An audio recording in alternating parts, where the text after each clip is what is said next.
What's going on, everybody? Welcome back to the Lions Pulse with Miko. I am obviously your host, Miko. And yeah, welcome in. We are here once again to talk our favorite local football team, the Detroit Lions. And yeah, we're going to again cover a couple different topics, as you can kind of see in the thumbnail. One of those things is definitely going to be a contract extension talk, just about again the difference between what the Lions could be looking to do with Jared Goff and Jonah Jackson, and what ideally could be the best move in that scenario. But before I get into all of that, you guys already know the routine at this point. Before we, jump into the topic, before we start the discussion, be sure to do me the biggest favor in the world. Hit the like button, hit the subscribe button if you're new, and yeah, continue to do those types of things. All of those things really help out the channel. YouTube obviously will continue to show my videos a little bit more, and if you hit the notification bell after you hit the subscribe button, you'll be notified of every time I go live. I do tend to go live every Monday and Wednesday, and then depending on the week, I may go live on Friday as well, depending on just what's happening. So yeah, we're kicking off the week with a Monday stream. It's kind of weird. Last week we did a stream on Tuesday because we had a guest, Jeremy Reisman from Pride of Detroit. So schedule was a little wonky last week, but we'll be back on our normal schedule this week. Streaming today. I'll be streaming on Wednesday as well. But yeah, as you guys kind of trickle in, again, after you hit the like button, after you hit the subscribe button, after you hit that notification bell, jump into the chat and let me know who's hanging out with me tonight. Again, the best part about doing this is being able to engage with you guys and be able to have free flowing conversation. And again, get your guys' input because again, I'm going to obviously give my thoughts, but that doesn't mean that my opinions and my thoughts are always right. You guys can provide a great amount of insight into some of these things and probably, hey, sway me into a different direction. So that's always a really good, fun part about doing this. And with all of that said, let's not waste any more time. Let's go ahead and let's just kind of jump into the deep end on this one because I put up a poll earlier today before I even started this stream, before I even had this stream scheduled, and kind of asked the question, if you had to hand out an extension, right? There are two players in the Lions offense right now that are both currently up for contract extensions, and both of them, in my opinion, play very pivotal roles for this offense, and that being Jared Goff and Jonah Jackson.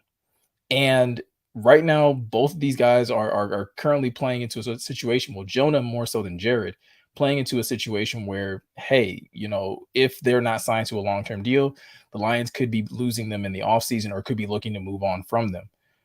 So I basically asked the question in the poll, like, hey, if you had to sign one of these guys before the season started, who would you be choosing between Jared Goff and Jonah Jackson? And let me just check this poll really quick because the last time I checked it, it was pretty lopsided. And I kind of just want to get a gauge if it's still pretty lopsided. Yeah, it pretty much is.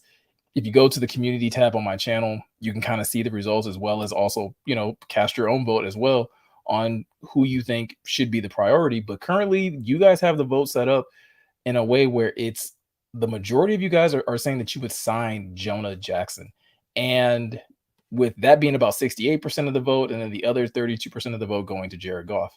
And I'm not going to lie to you guys, that honestly shocked me. I was wholeheartedly expecting this to be, if not a 50-50 split, a very close to 50-50 split. I thought it would be much closer than it actually is. And if I'm being honest, I'm proud of you guys. I'm really proud of you guys for not just doing what I, kind of agree with, but in understanding just like how this offense runs and kind of understanding what should be the priority. Because I know there's some people that are going to look at that vote and look at the disparity in that vote and assume that like, oh, well, people are just hating on Jared Goff. And that's not the case. I didn't even put the poll up because I hate Jared Goff. I put up the poll because I think it's a legitimate question right now when you're looking at two pivotal players on your offense. Two guys that contribute in very different ways, but are key pieces to this offense being successful. And I was very curious and just understanding like, okay, where does everybody see the priority? Because both of these players met with the media last week during, minicamp, and both of them were asked about their contract situations, and they both gave drastically different answers. And not to say that their answers are kind of tipping their hands or are any kind of indicator of how they feel about, Detroit or the team or anything, but I just found it very interesting that they gave two different responses. When Jonah was asked about his contract situation and things of that nature, his reply mostly was just like, "Hey, I want to be in Detroit. I want to retire a Lion," and basically saying all the things that would make you feel like, okay, in his camp, or at least he's made it known to his camp that he wants to remain here. When Jared was asked about it, it was more so like, "Hey, I don't really want to get into it. Haven't heard a lot. There hasn't been a lot of like a lot of movement in that front. I'm not very aware of things." And again, I'm not saying that's like Jared tipping his hand in any way. I think Jared's playing this smart because he knows that if he answers that question, nothing good comes from him answering it. If he says that, like, if he starts, feeding into the contract talks, he knows that that's just going to continue to pile, that the media is just going to continue to pile on more questions and more speculation about what he wants, what he thinks he deserves, and things of that nature. So I think like that was smart on his part to not even go down that rabbit hole and just basically kind of just, pass it off. We all know that this is happening. We know that Brad Holmes is talking with Jared's agent and that they're trying to get a deal done. But we also know that that has to probably be the case with Jonah as well, that they would love to continue to have Jonah part of this team. So when I kind of sat back and looked at it, I was like, okay, if I'm the GM, or if, again, if I had a vote, my personal preference would go with like the lot of you that voted for Jonah as well, where I would actually prefer that the Lions try and extend Jonah Jackson before they try to extend Jared Goff. And it's for a couple of different reasons. The first reason being that I think obviously the Jonah's contract will be much more team friendly than whatever Jared ends up signing for. Um, even if Jared tries to take like a team friendly deal, it's still a lot of money. It's still going to be way more money than Jonah's going to have to sign for. And the Lions can essentially sign Jonah, structure his contract in such a way so that when they do decide to negotiate with Jared, they have that flexibility to be able to, again, structure Jared's contract around Jonah so that they can give Jared whatever he needs. If he wants more money up front, that they can give him that, and they can backload Jonah's contract, or vice versa. Like there's way more wiggle room if they get Jonah's contract done first, simply because he's going to have the smaller cap number. He's going to have the smaller year to year number, um, in comparison to Jared Goff. I think it's also important to point out that I think Jonah, this is going to sound weird because Jared Goff plays what a lot of people say is the most important position in football. And while Jared is definitely very instrumental to this offense being successful, him being instrumental and him being effective in this offense is heavily reliant on that offensive line being intact. When that offensive line is not intact, and when that offensive line is missing pieces, or those guys aren't on the same page, Jared's going to have to play a different style of football that he's just not very good at. And that's, again, having to play off rhythm and having to make something out of nothing. And that's, again, not a knock on him necessarily, but it's just an observation from his play style. He doesn't function well in those scenarios. He works much better when he's in rhythm, and it's much easier to be in rhythm and to make throws on time and not have to worry about pressure when you have a stout offensive line up front. So that would be number two of why I would, again, prioritize Jonah, because Jonah's presence to that offensive line is going to make Jared Goff's job even easier. Reason number three that I would prioritize Jonah over Jared is that Jared, I think in my mind, still needs to prove like that he's worth a big contract, or whatever kind of contract that they're looking to give him, because currently we don't know what kind of extension they're trying to give Jared Goff. For all we know, it could be a 2-year extension where it's just getting him some more guaranteed money, but again, not trying to necessarily lock them in for the long haul. But if they are trying to lock him in for the long haul, if they do want to make him, their quarterback of the future, and kind of for a better part of a reason, or for a better sake of words, basically just putting Hendon Hooker into that QB2 role.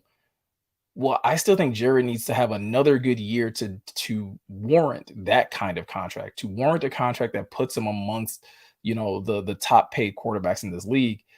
He needs one more good year for that. And I think giving Jared that with a solid offensive line and seeing what he does with that offensive line, and seeing again how successful he can be, and determining if that success is truly all him, or how much of it is the offensive line, or how much of it is Ben Johnson's scheme, and then going based off of that of what you think his value is. Because I feel like if it was that simple of just saying like, hey, we're going to give Jared Goff, this record-setting contract, he would have it already. They would have already kind of done that. But I think we can kind of see again with the fact that the Lions have the cap space and they haven't just given him a big amount of money. I think that even they want to kind of know what they have and how long they want to keep it for before they invest long term. Again, I think Jared Goff could go out here and have an amazing season with the Lions, and if he does that, then whatever the number is he's asking for, if that's 45 million, if that's 50 million a year, whatever it is, if he's able to lead the Lions somewhere where they haven't been ever, right? Whether that's winning a playoff game or making it to the Super Bowl, yeah, you make it really hard on yourself if you're Brad Holmes to be able to deny him whatever he's asking for. But if he doesn't, if he falls short, if he doesn't quite live up to the expectations that you have in place for him, well, then you don't have to worry about again forking over that much money. But you can always extend him and give him again a friendly deal that gives him some more guaranteed money that has him a little bit more locked in and gives you more time to develop the quarterback that you just drafted. Meanwhile, you still have Jonah Jackson that you will have already locked up, and that offensive line is at least set for the next few years. You don't have to worry about going into the draft, which again, we kind of worried about that this past year. We worry about that. I guess fans worry about that anytime the draft comes around or free agency comes around. Is like, well, if you lose this person, now you immediately have to find a replacement. And currently on the Lions roster, they don't have that. They don't have like a plug and play person if Jonah were to leave in free agency. Um, and I don't necessarily I wouldn't love going into again either free agency next year or the draft looking for someone to start day one. Because again, the fact that we were able to get Jonah to be the caliber of player that he is, of someone who's been to a Pro Bowl, and while he may not be the flashiest or the biggest name on that offensive line, has clearly been the most consistent of that group. Jonah hasn't suffered a lot of injuries. He hasn't missed a ton of time. He's kind of just been the most, Iron Man of that group of just always kind of being there. And at least in my book, while his praises isn't being sung all the time, the fact that you never have to worry about or hear negative things about Jonah Jackson is another reason why you want to keep him. Again, maybe he's not super flashy. Maybe he's not doing the Panay Sewell type of things. Maybe he's not, again, pancaking someone on every single play, but he's doing his job consistently, which is something that Dan Campbell and his coaching staff has been preaching from day one, is that they want guys that will do their job. Well, Jonah does that probably better than anybody else in that offensive line of just consistently doing his job and consistently being available. So for me, it's relatively simple. It's relatively easy to just kind of go that direction and basically be like, yo, if you have to give a contract extension to somebody, if you have to lock up somebody for the future right now, or again, before the season starts, it should be Jonah Jackson. I don't think you don't usually see, good teams let good offensive linemen go. Maybe a little bit more with the interior, but again, you don't have someone waiting in the wings to necessarily take over Jonah's spot. Even Kobe Sorsdal that you drafted is more so being groomed to play right guard and not left guard. So again, he's already, Colby's already going to have to learn, guard, going from tackle to guard. I think you would be putting a lot more on his plate if you're asking him to go from not only tackle to guard, but from right guard left to left guard. Like now you're asking him to learn the other side of the offensive line as well, which you hear from offensive linemen all the time, that's not an easy process to do. That's not an easy transition to just go from the other side of the line and pick up where you left off. So it's an interesting conversation. I would be really like, let me know what you guys think in the comment section, just with the Lions again having to be in this conundrum of, again, not necessarily choosing, right? Because like I said, like they can technically keep both. They can choose they don't necessarily have to extend Jared Goff right now. And in the case of, Jonah Jackson, they can always franchise tag him if negotiations don't go well.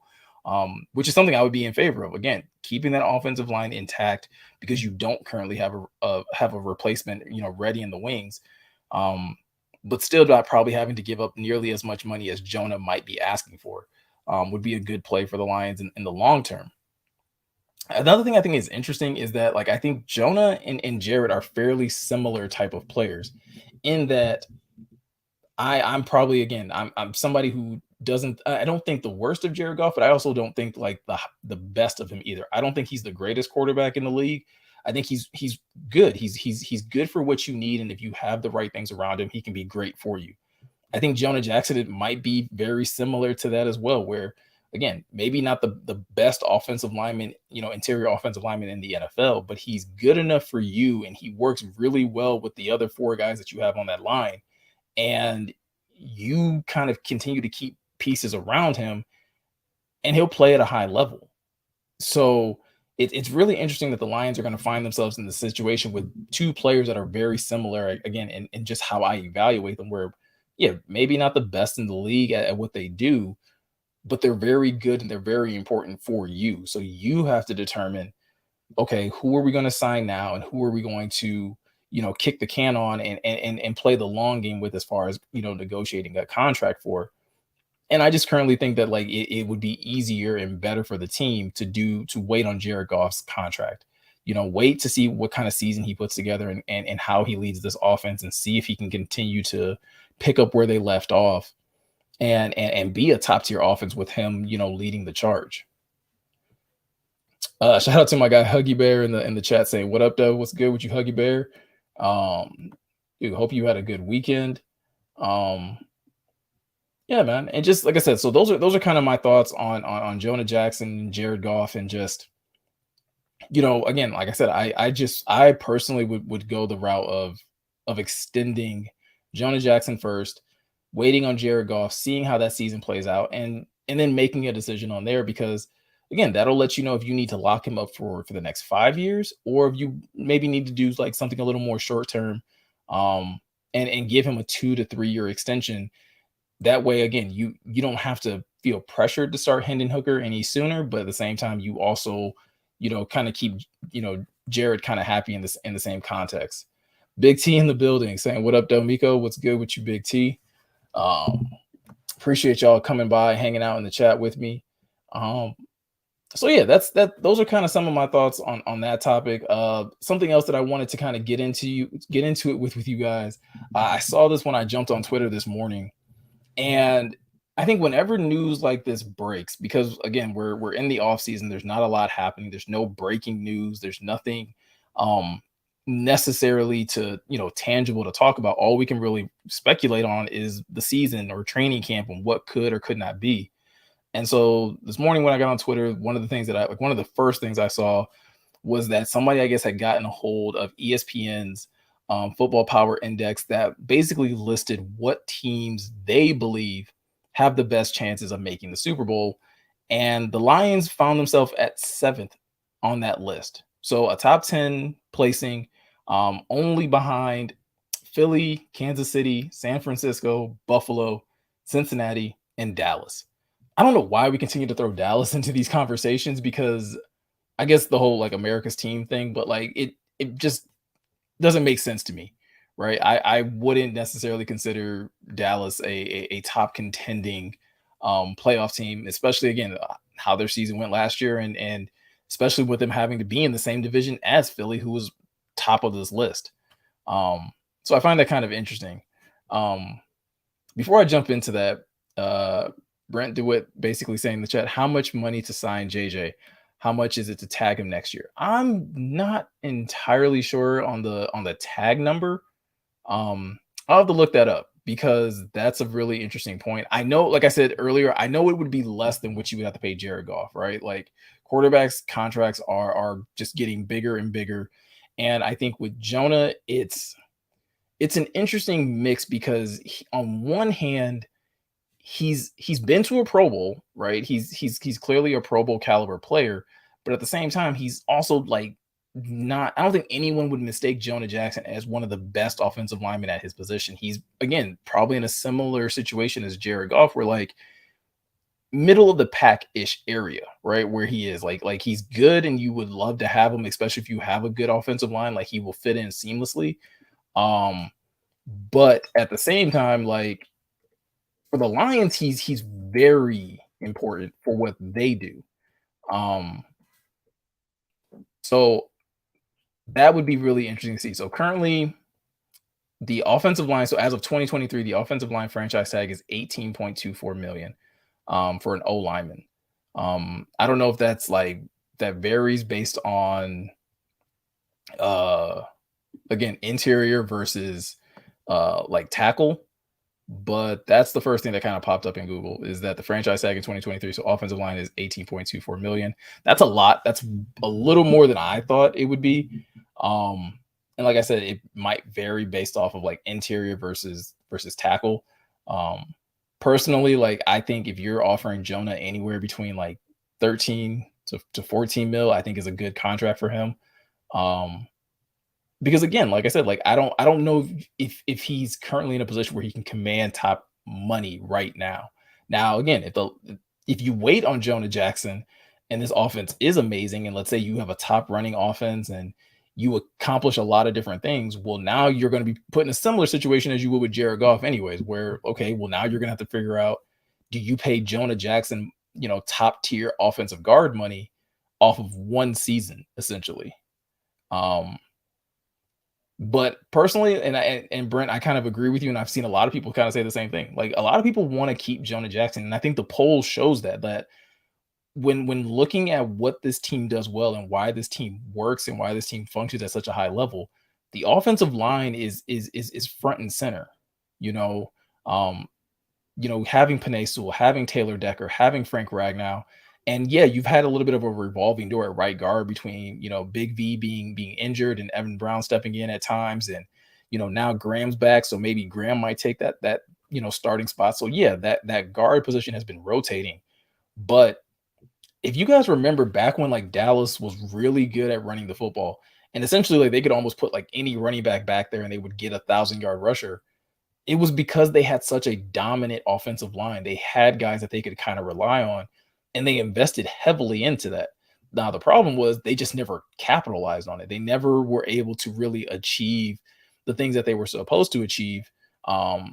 Whether it be, quarterback deficiencies or issues with the defense and things of that nature.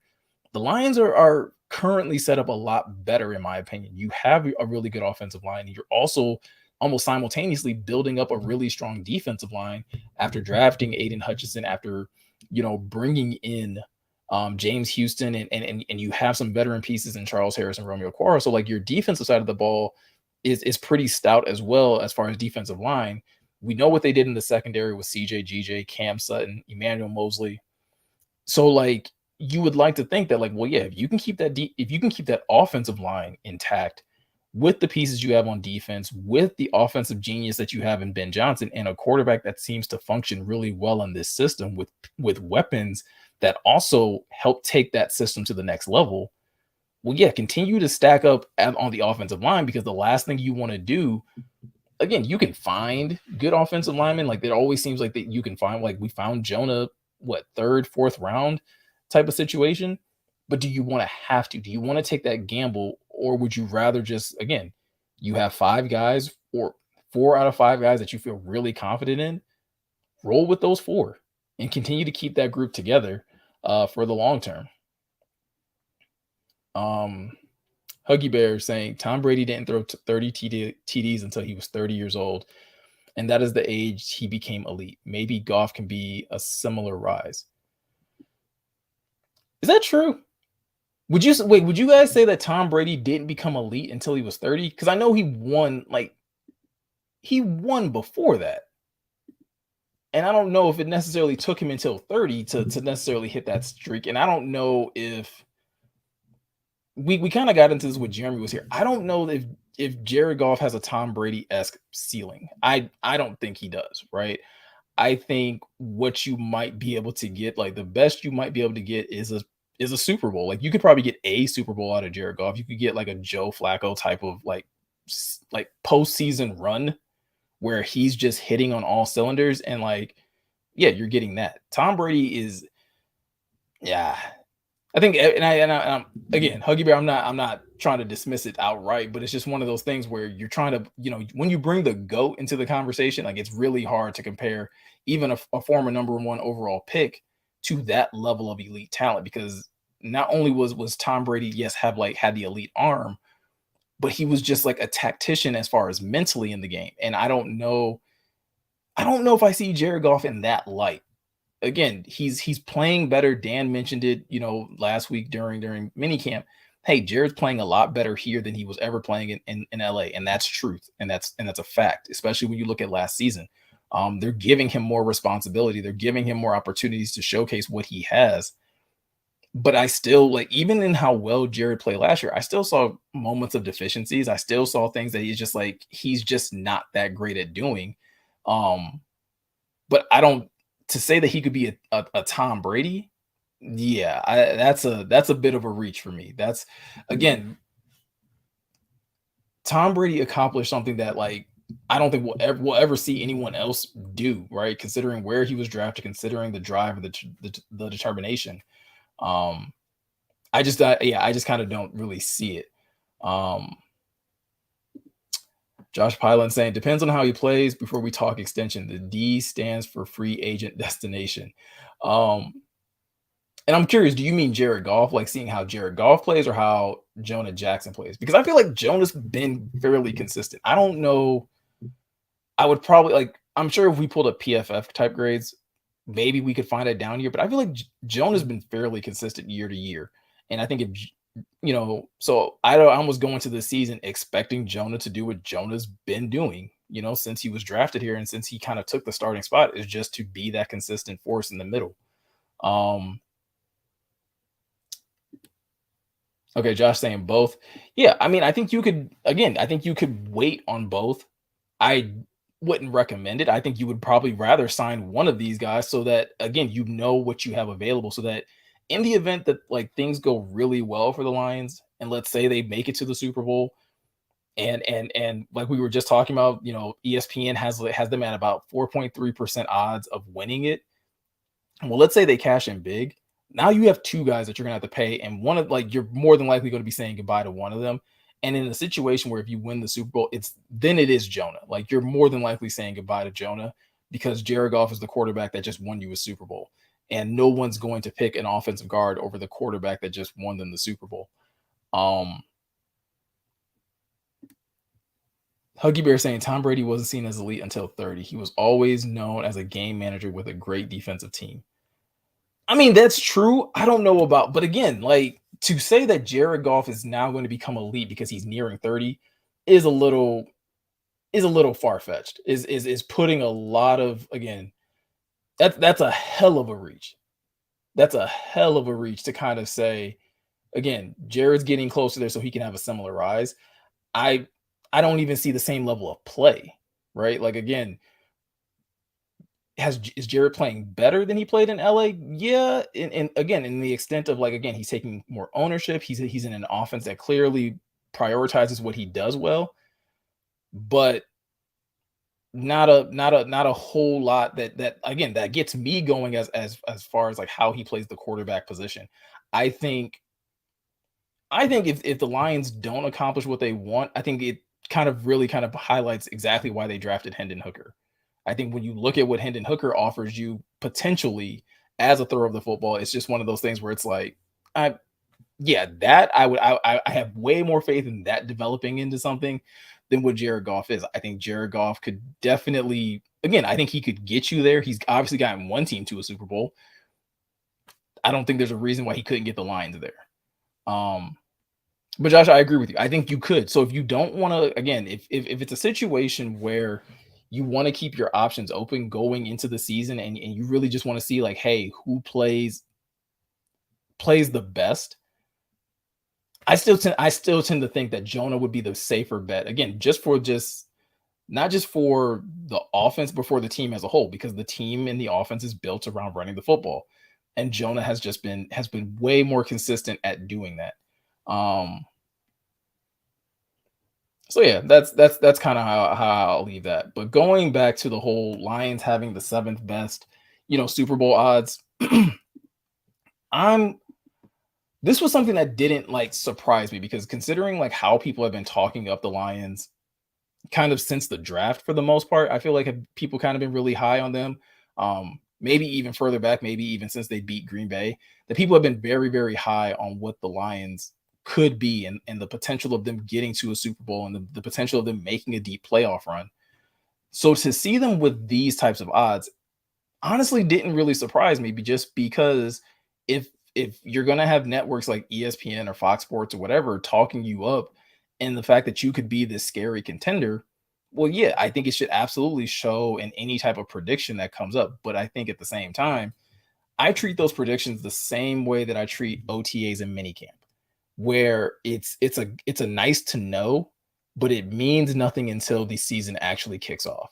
So as great as it is that, you know, analysts and former players or former GMs or whatever the case may be think that you're a contender is awesome, right? It's great to be in the conversation, to be in the mix, to finally have the Lions talked about um as something more than just a joke or something more than just a bottom feeding team. It's great to have that type of notoriety or that type of like talk attached to your team, but it means nothing until the season actually gets here, until they start playing football, until they line up against the Chiefs. I mean, again, we can be talking about them having, people thinking that they're, Super Bowl bound or playoff bound now. But if they go out there and get their doors blown off by Kansas City, we all know how quickly that tune is going to change. We all know how quickly people are going to take an about face on the Lions and start backpedaling, even though it would just be the first game of the season. And again, it would be against the Super Bowl champs. Like if you're gonna have a bad game against anybody, you would probably want it to be against the Super Bowl champs. But I take that news and I saw a couple people that were getting really excited, and I'm not going to tell you that you shouldn't get excited. If you're excited that the Lions are being seen as true Super Bowl contenders, like yo, live it up, right? Absolutely live it up.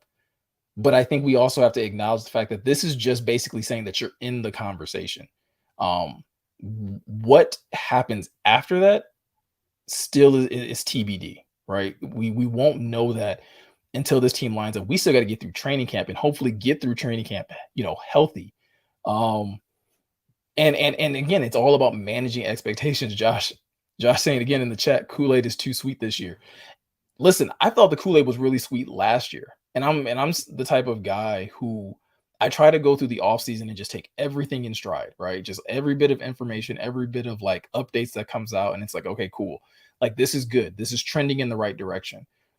Everything should be just again trending in the right direction and getting this type of notoriety and this type of consideration that like, hey, this team could be a playoff contender. Hey, this team could be a Super Bowl contender is good for the team. Like it's good for the players. It should be a good confidence booster, but at the same time, it should also put a chip on them the same way it did when Taylor Decker spoke with the media last week, where he's just like, yo, some of these people should have been believing in us a long time ago. It shouldn't have taken a Green Bay game or whatever the case may be, for people to start taking the Lions serious. And I understand how he sees that point as a player, but now they have to go out there and actually, again, they have to earn it. They have to prove it, game in, game out, as they go throughout the season. And if they can, then yeah, there's no reason why. I don't think there's a reason why they shouldn't be able to make a deep playoff run. We know, the weaknesses that lie within our own division, with Green Bay not having Aaron Rodgers, with Chicago clearly being,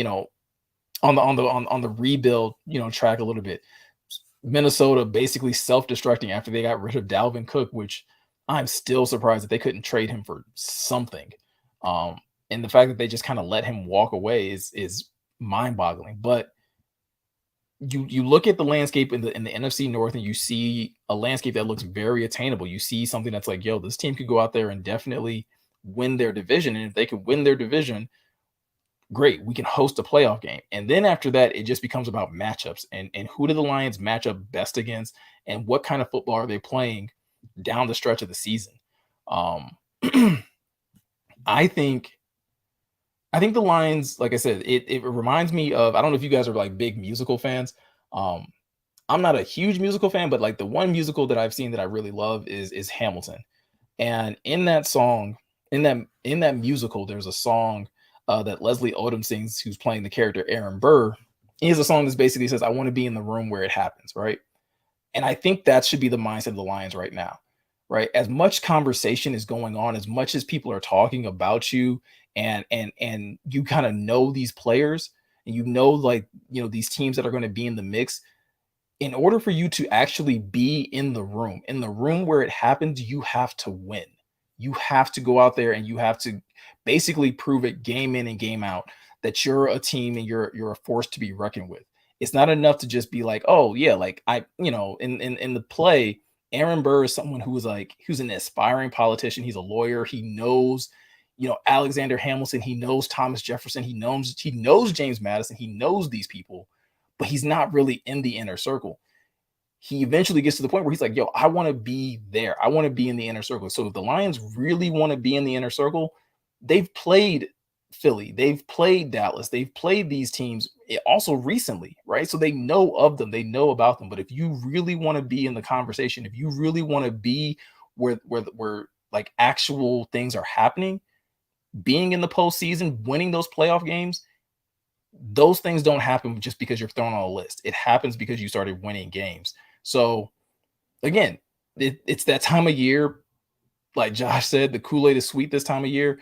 People are going to consume every bit of things that that has the Lions being pumped up and talked about in an exciting manner. And it's exciting. It's great that the team is being talked about in that way. But at the same time, it doesn't mean anything. It's like I said, it's very similar to OTAs. It's very similar to minicamp. It means nothing until you get until you get into the season, until you start playing games. And once that happens, boom, we can see where things go from there.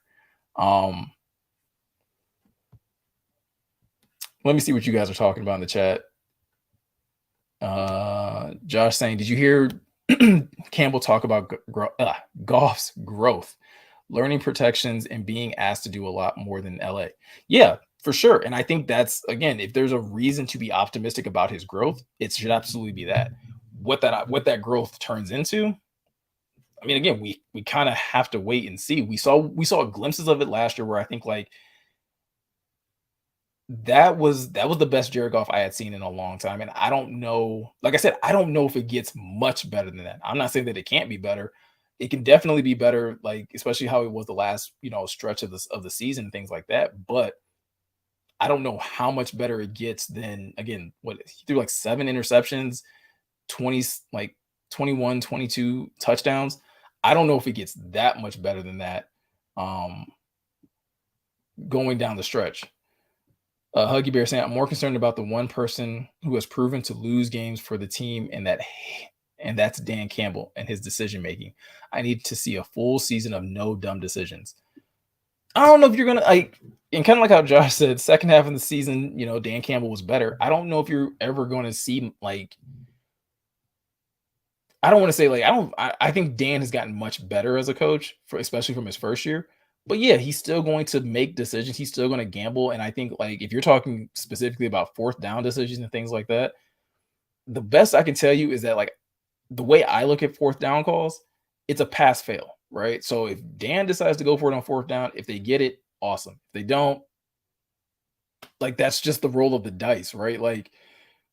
As long as he's not going for it on 4th and 15, and it's dude, you should clearly be punting, then yeah, I would agree with you in that situation. But if we're just going to talk about him rolling the dice on certain situations where he's going to just choose to, for lack of a better word, put his nuts on the table and just believe in his offense or his defense in a situation and believe that they'll hold or that they'll get the first down, that's a pass fail type of mentality for me. It's yo, either they're going to get it or they're not. And sure, we'll always look in hindsight, be like, oh, well, if they hadn't have done that, we don't know if X, Y, and Z ever plays out either. So there's a lot of different things that kind of go into it. The one thing I will say is that what Dan needs to prove to me, Huggy Bear, in that same light, is not so much that no bad decisions. I need to see a fast start. We can't keep having these slow starts to the season and then winning games on the back half of the year. That to me is way more important. Going into this year, the Lions have to start fast because they have some winnable games in the start of the season. If you don't win those, how quickly does that start to eat away at your team's confidence? And when they start to go into these tougher matchups, when you start to go into have to play Baltimore, or you have to go out and play the Chargers, or again play a hungry Bears team or anything like that, you got to start and be able to assert dominance early so that in any future matchup that you have down the road, teams are not necessarily scared, but you got them on alert necessarily. Again, we talk about not having that mentality of teams looking at the Lions as an easy win. Well, you do that by winning games early. So for me personally, that's what Dan Campbell has to do more than anything, is that he has to get this team off to a fast start, which is something that he just hasn't done the last few years. Um, Josh saying with JMO, Goff might be better pulling the trigger downfield. Upside is there. And again, I will say this, when Jared Goff was at his best, even in LA, is when he had a deep threat to stretch the field, when he had a Brandon Cook that he could just air it out to and have that threat.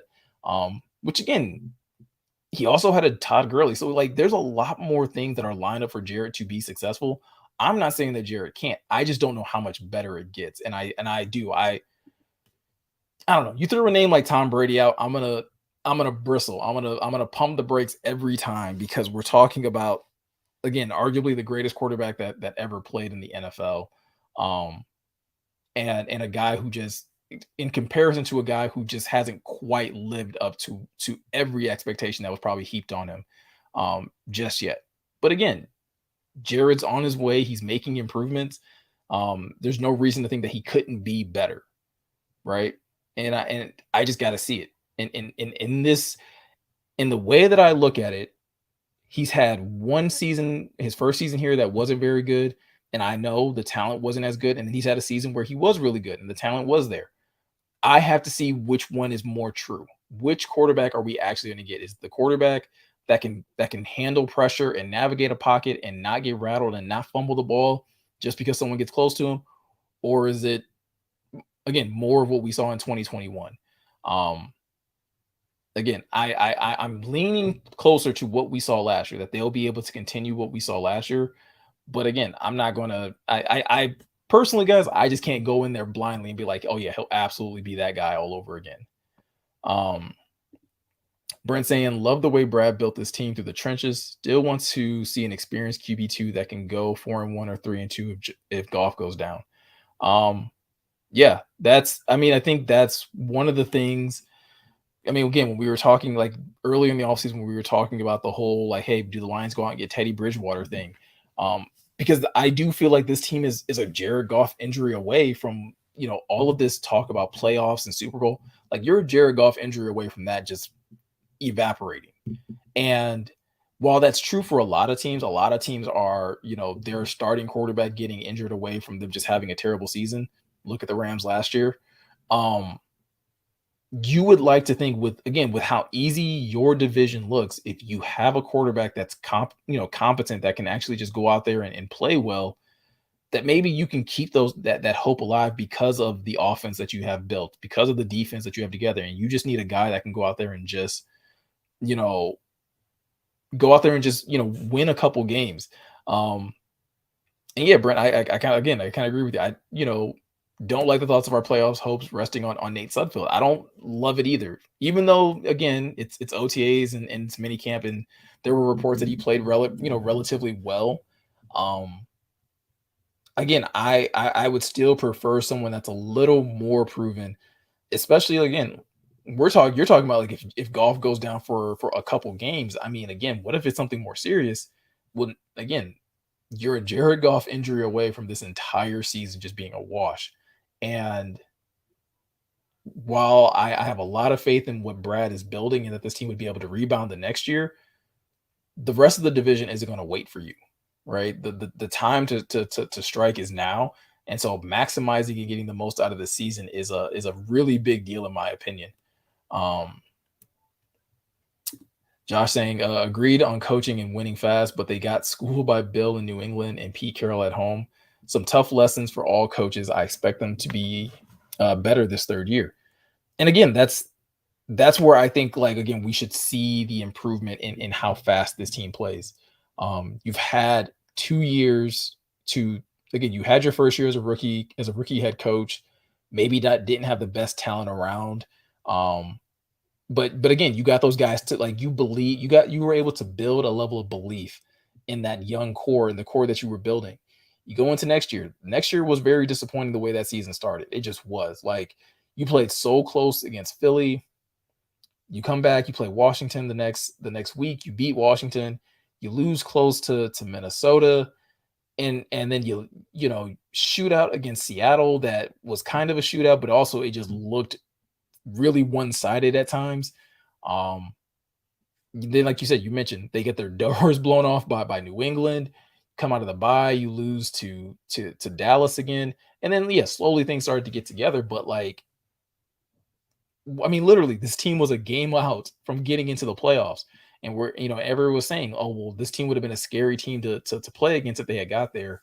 Well, in order for that to not be a narrative for this upcoming season, this team has to start fast, right? Doesn't mean that you have to beat Kansas City week 1. It would be awesome and it would be a great, again, momentum driver into the rest of the season, but again, you can't just have one win going into your bye. You can't be 1-6, 1-5, those types of, you can't put yourselves in those types of deficits, because it's really hard to go back and do what you did last year. It's really hard to win 8 out of 10.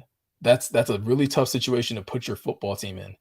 Um, and then Huggy Bear saying every single playoff and Super Bowl contending team, if the starting quarterback gets injured, the season is over. And that's what I said. Like that's what I said exactly. Right. It's not unique to the Lions, but again, the most teams that are in contention are built for that for the long haul. I feel like the Lions have like a perfect situation right now with the division, with the other teams just not playing very well, for the belief to be there, for the excitement for the team to be there. Like I would just, and I think we all would, right? We would love to see them capitalize on that and not get caught up into, and not to have like their hopes dashed just because Jarrett went down with an injury.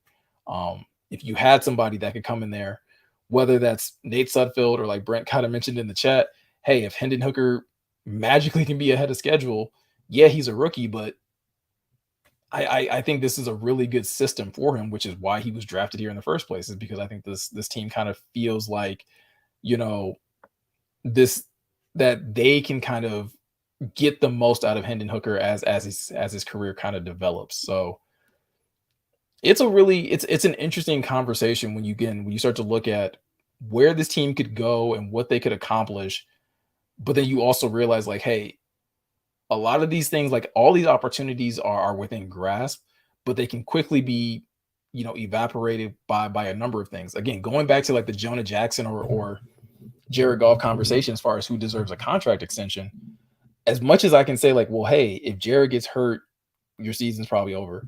I could also say the same thing about anyone on that offensive line. If you start to take on too many injuries on that offensive line, yeah, that season's going to look a whole lot different quickly, because I still think the deficiencies that Jared Goff has as a quarterback are still there, and they're just going to be magnified if he doesn't have the best offensive line possible. So it's a really interesting situation when you look at, again, the team and the talent that they have available. Speaking of talent that's available, I heard this like last week, and I was like, there's no way. And then like I started seeing it like passed around a little bit more as a talking point, and I just is like, the thought of Detroit being a top destination for Chase Young immediately became very interesting to me. Um, if you guys caught my stream a couple weeks ago or a couple streams ago, I was talking about the possibility of like, hey, if the Lions wanted to add a free agent in the conversation of like talking about DeAndre Hopkins possibly being a target for the Lions. I was like, if they didn't want to go like wide receiver, there were a list of other players and positions that I kind of listed I thought would be a good mix. One of the players on that list was Yannick Ngakoue, the defensive end, formerly of the Indianapolis Colts. And I just thought like, hey, when I talked, and I also talked about this last week with Jeremy Reisman of Pride of Detroit, where it's like, we know Aiden is your edge one, right? Defensive end one is given to Hutch. DN2 is literally like a round robin right now, where I don't think there's a player they could pick that I would be upset about, but it just becomes really interesting as far as like who's going to get that starting spot between Charles Harris, Romeo Okwara, James Houston, and I don't know, Kaminsky, Pascal. Like there's literally pick a name, and one of those guys could be your starting, edge rusher at, edge 2. And so in my mind, none of those guys were as good as Yannick Ngakoue. And I feel even more strongly about that when looking at Chase Young. If they could somehow find a way, if we're talking about, again, trade scenarios or players that would make sense or that would at least get me excited or get me excited about the possibility of what this team getting better. Chase Young is that for me. It's very similar to Quinnen Williams, where it's like I get it. He's had some injuries, or he's had an injury, right? He tore his ACL, took him a little bit longer to get back, and probably wasn't quite right just yet, like when he got back. Um, but you put him at the top of that rotation and you have bodies that he can rotate out with, and you have another high quality and high performing defensive end the opposite side of him. That's something that's pretty nice to have, and it's something that could be really, really impactful for this defense, where again, you've already retooled the back end. So you have, hopefully and ideally, what we're all assuming to be a better coverage unit from your safeties and your cornerbacks. Why not upgrade that defensive end group and upgrade your pass rushing with a player like Chase Young? And so when I first heard this, I was like, okay, well, what are we talking as far as compensation? Because we know the Commanders denied, his fifth year option. So, they're willing to roll the dice on either he's going to have a really good season, they're going to pay him a lot of money, or he's going to have a not so good season, they'll be able to just get out the contract. So, in doing some research, Bleacher Report had done an article back in like April about like trade scenarios for Chase Young. And the trade scenario that they gave the Lions for Chase Young was a third round pick in 2024 in Julian Okwara. Now, I feel like that trade package is probably fairly unrealistic. I don't think the Commanders would necessarily take that unless they're really just done with Chase Young and they really just want out of the contract. But if that were the deal, I would make that deal in a heartbeat. Like those are kinds of deals that I feel like you make instantly because of the just off the potential of the upside. And Julian Okwara, to me, is someone that like I have a hard time knowing if Julian's going to make this roster at all. Right? I just listed off a bunch of pass rushers that they have at that other edge spot. I don't know if Julian beats out any of those guys, right? And unless he's going to make a switch to, linebacker or something like that, I don't know how Julian makes this roster with the current defensive ends that they currently have. Because I think the fact that James Houston was cut last year is one of the reasons why, Julian was able to make the roster. So if James Houston is continuing to play well and if he's continuing to develop, well, that makes it even more difficult for Julian to make the roster. So instead of trying to even have that debate, if you could potentially swing a trade where you get a third round, where you're packaging a third round pick with a player that you probably would have cut anyways, for a player that instantly elevates and definitely probably becomes your starter opposite Hutch, I'd make that move in a heartbeat. Absolutely. Josh asking what's the Chase cap it? I don't think it shouldn't be too much because again, he's going into the fifth year or the fourth year of his rookie deal, right? So it's probably more than what you're probably paying Romeo and Charles Harris. But again, you're not, paying him ridiculous money. Again, unless he performs well, then you're gonna have to shell out some money. But again, if he puts up double-digit sack numbers, I'm sure he's gonna prove to be worth that money in the long run. Brent saying after finding out about his injuries, I would only give a fourth pick and maybe a fifth. It wasn't just a normal ACL injury. No, and I do understand that, right? I do understand that his ACL injury was one of the more severe ones, which is also why I think it took him longer to come back. And I also think it's one of the reasons why he maybe didn't return to form right away. We're so used to, and this is the same thing that can almost be said for Romeo coming off of his AC or off of his Achilles injury. I think we're so used to certain players coming back and performing well, or playing well immediately that we're just oh, well, anybody that doesn't come back from that, they'll never be the same. And some players, it just takes a little more time. Romeo came out, meeting with the media last week and kind of saying he still wasn't 100%. He wasn't even close to 100% when he took the field, but still was able to go out there and contribute something to the team at the time. So yeah, I think, if we're talking about if it was a true possibility, right? If the Commanders were actually open to trading Chase Young, a third round pick, Julian Aquara, I that would be perfect in my eyes, right? It would be a great package, a great trade package for both teams. They get a young pass rusher to replace Chase Young. Obviously, yes, we have to give up the third round pick. Um, Josh kind of saying a conditional third if he plays X number of games. I mean, again, if you can work that into the deal, sure, right? If because I think if Washington's willing to trade him, that would basically make you believe that it has to be a lot of injury concern. They have to be pretty concerned about the condition of whether it's his knee or just his ability to stay healthy. Um, but yeah, a conditional third wouldn't be like the worst thing in the world. Um, Brent also saying, um, I heard it wasn't an ACL along with another rare injury on top of the ACL. Haven't confirmed it yet, still researching. Yeah, I remember like again most of the talk being his ACL, and I think what I do remember happening was that he like re-injured it. Like he was on the way of like kind of being on track to be with the team at the start of the season, and something happened. I don't know if it was like after training camp or during the wake of training camp, and basically like he re-injured it. Um, Josh, is Chase participating in mini camps? I believe so.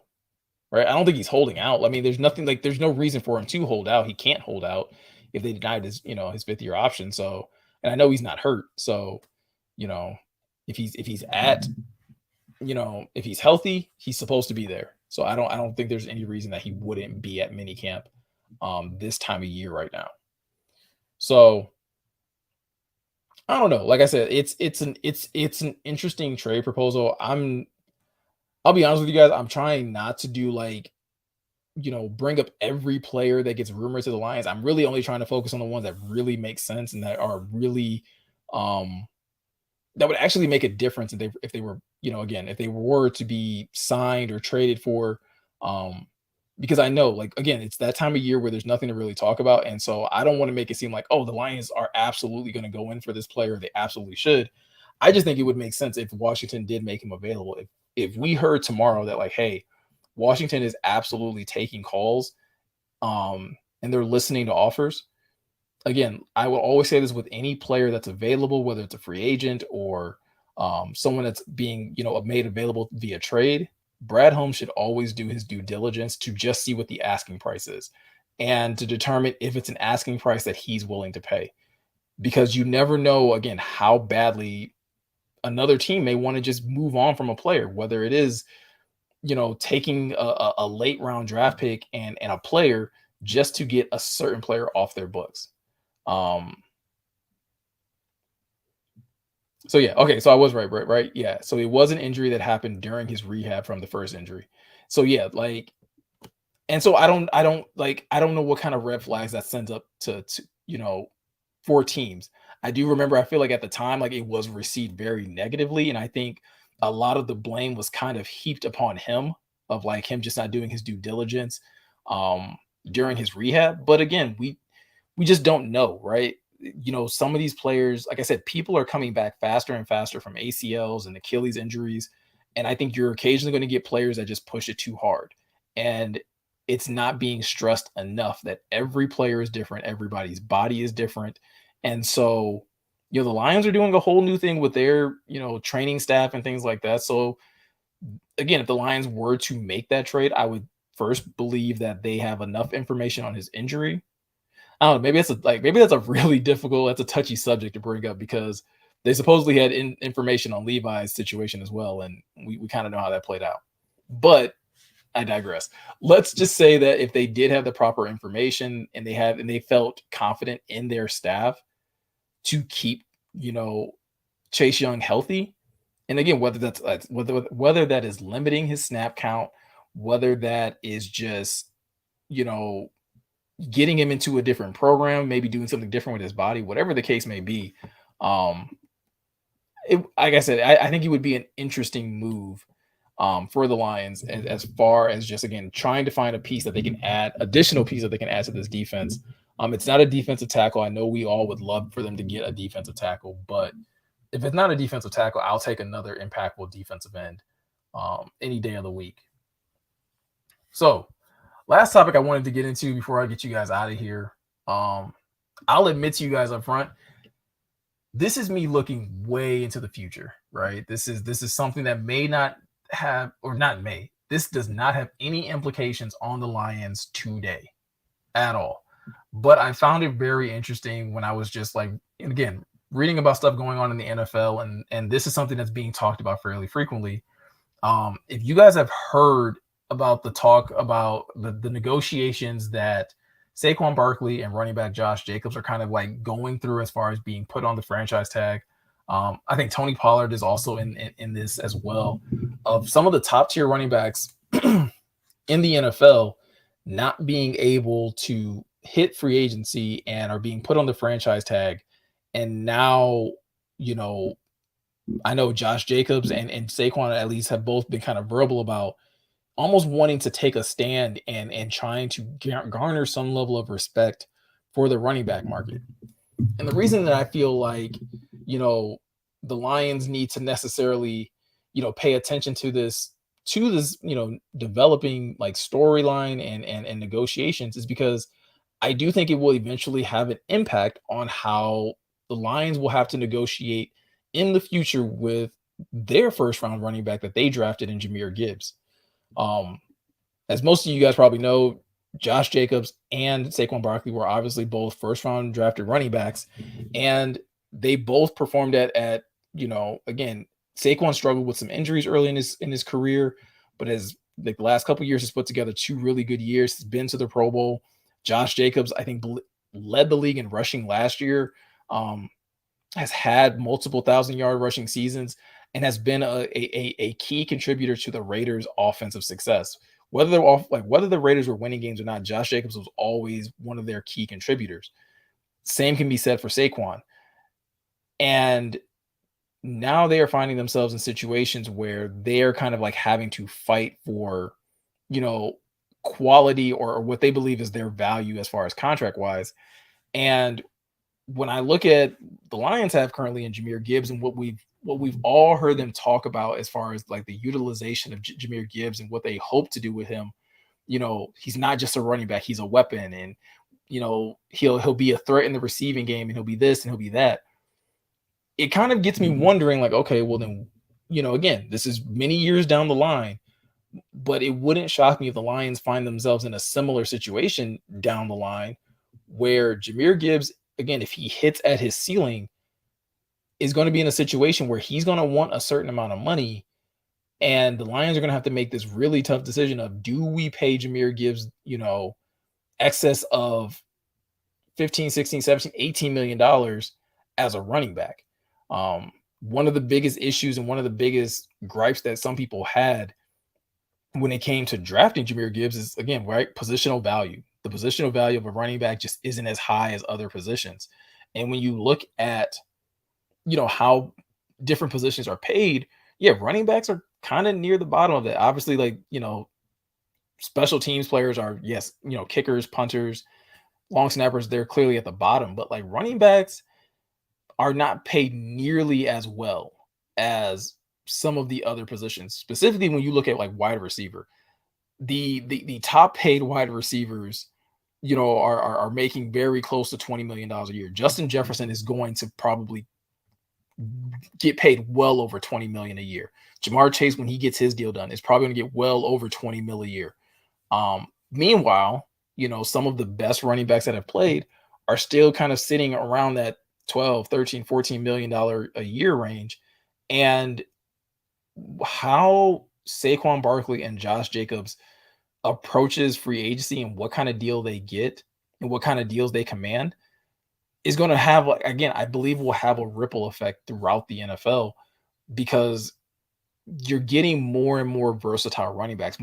Teams are drafting running backs who can do more, because again, the shelf life isn't very long and things like that. So they want guys who can do more things. Well, again, if you have someone like Jahmyr Gibbs and you're using him as this weapon where he's a runner, he's a receiver and all these different things. Well, when he comes to the negotiating table, it won't if you've used him so much as a receiver, it wouldn't surprise me if his agents come to the table and they want wide receiver type money because they're going to look at, well, yeah, he is a running back, but this is how many receiving yards he's had over the season, right? I've seen people ask the question, whether it's on this podcast or others, like, hey, who do you think was going to lead the Lions in receiving touchdowns? Or do you think Jahmyr Gibbs can have more receiving yards than this wide receiver or this, that, and the third? And it's like, well, if he does, you're gonna have to probably pay him as such. He's gonna expect that kind of money. Um, but it's an interesting like topic to kind of discuss and kind of like ponder as far as like what not just what will Saquon and Josh Jacobs do, but again, what they do impact running backs down the line. And if this becomes a movement where more running backs start to take this kind of stand, again, teams can go out there and try to draft replacements and try to, go out there and get any running back they believe is feasible. But we all know there's a difference between a Derrick Henry and the guy that you got, in the third, fourth, or fifth round. Like we know there's a difference. We know there's a difference between what Saquon brings to a team versus, again, any type of, free agent or UDFA that you bring in. Not saying that these guys can't pop off and not that they can't find success, but there is a difference. And I just find it really interesting. Again, we've all kind of known this, that running backs are evaluated and valued differently. But when looking at the money and looking at the disparage in revenue, it's like, or in contract sizes, it's like, yo, this is crazy. Like Derrick Henry is the Tennessee Titans offense. Like without Derrick Henry, there is no passing game. There is no this, that, and the third. And to find out that like even he's not being paid close to what some of like not even the top wide receivers, but like not even close to like what the bottom five wide receivers are getting paid was kind of shocking to me in that moment. And so I'm very interested and I'll be paying close attention to how the Giants, how the Raiders, or any other future team. I mean, again, Dalvin Cook is a free agent, and reports came out today he's not taking a $5 to $6 million deal. He's going to be pushing for $10 million a year type of contract, which makes sense. He's coming off of back-to-back 1,000-yard seasons. He's going to probably want closer to top of the market value. My guy Grit jumping in the chat saying I think I'm a little late. Just a little bit, Grit. Just a little bit. Beauty of YouTube though, you can always watch it on demand. You can always play it back and comment from there. And I'm always jumping in the chat, hanging out with you guys even afterwards. So not a problem at all. Josh saying running backs have a rookie contract shelf life, 5-year options for a first round draft pick.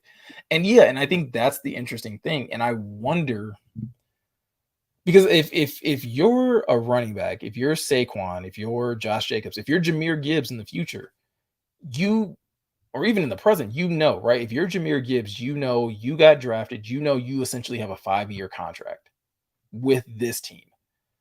The likelihood that you get a second contract with this team is you got to be Todd Gurley, right? Like you have to do something so phenomenal to basically, to warrant that type of money for a second contract. But it's hard. It's very difficult. It's very rare to see that.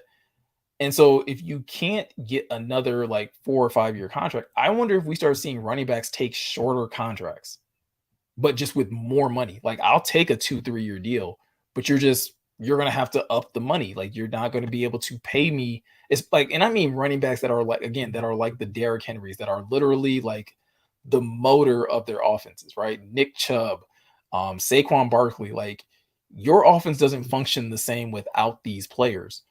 And if I'm those running backs, if I'm a Jahmyr Gibbs, if I know that's likely my future or likely what's in store for me, I almost wonder if you just, again, we all know the NFL stands for not for long. So get your money while you can. So if I can't get another 4-5 year deal, give me a 2-year deal, but instead of giving me a 2-year, $5, $6, $7, $8 million a deal, like a year type of deal, like again, I'm a key contributor to your offense. Give me a 2-year deal with 18 mil, and let's just get out of here. Because you don't want to keep me long term. You're gonna, my shelf life is or my clock is ticking or whatever the case may be. And that's just again, that's just something that kind of like I'm just kind of spitballing here. But it's going to be interesting to see how these guys negotiate their contracts because the Lions are like again, the Lions have put themselves in this situation where they have to pay attention to this. They also have a first round running back. They also have a running back that's going to again, if that they believe very highly and that they believe is going to do a lot of different things that is going to really open up their offense.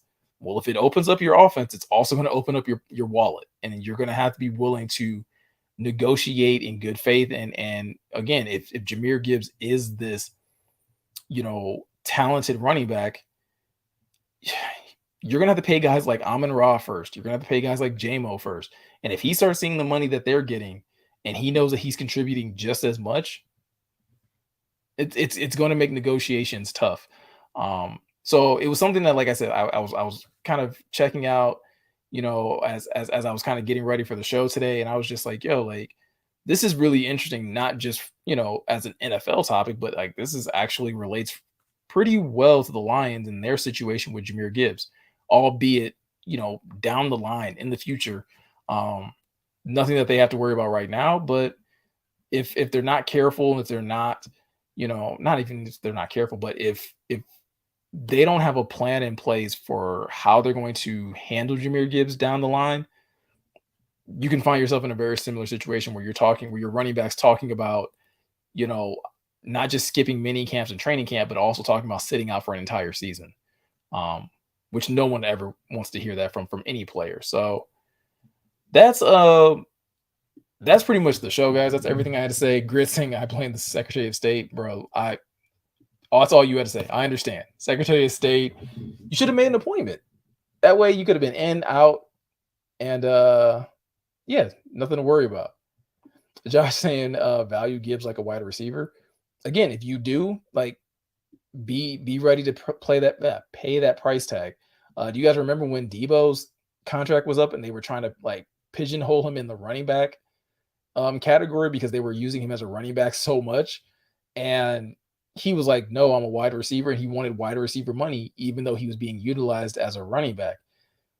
Don't be surprised if the Lions, because again, like as much as these teams care about their players while they're in the building, when they draft them and all that type of stuff, at the end of the day, this is still a business and you still have to negotiate, funds and allocate funds to different places. That's going to be the case with Jahmyr Gibbs, where if you value him like a wide receiver, if you use him like a wide receiver, don't be surprised when he comes to the table asking for wide receiver money. Don't be surprised that if you pay Amon-Ra St. Brown, 17, $18 million a year, and Jahmyr Gibbs is up in a year or two, and then you pay, JMO something similar. Don't be surprised if Jahmyr Gibbs rolls into that offense. It's like, yeah, I want that money. I want the money that you gave, Amon-Ra St. Brown, and I want the money that you gave JMO because I'm putting up just as many receiving yards, receptions, touchdowns, and all of that as those guys are. So that's pretty much what I had to say on that, guys. I appreciate you guys always coming by, hanging out. I appreciate the back and forth, all the feedback. Be sure to hit the like button on your guys' way out if you haven't already done that. Be sure to subscribe if you haven't done that as well. Share this video with a friend, with another Lions fan. And yeah, I will be back on Wednesday so we can talk some more Lions. But like always, I appreciate you guys. Hope you all have a great night, and I will see you in the next one.